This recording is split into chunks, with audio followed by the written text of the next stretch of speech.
আমি তোমার ইষ্ট দেবতা দেবাদেব ভোলানাথ এসেছি তব যেন অসংখ্য প্রণাম বলবৎসরের বর প্রার্থনা করো প্রভু আমার এই বর দিন আমি যেন অমর হয়ে থাকতে পারি আমি ত্রিভুবন জয় করবো স্বর্গ মর্ত পাতাল আমি যেন ত্রিভুবন জয় করতে পারি আমাকে অমরত্ব বর দাও আমাকে অমরত্ব বর দাও কংস অমরত্ব বর একমাত্র দেবতা ছাড়া মানব দানব দৈত্যরা কোনদিন অমরত্ব বর পাবে না তবে শোনো তোমাকে অস্ত্র ভাই কেউ মারতে পারবে না তোমাকে অগ্নির প্রজ্বলন করে কেউ মারতে পারবে না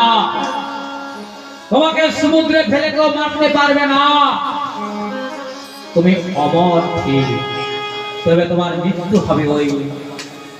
ভাগ্নের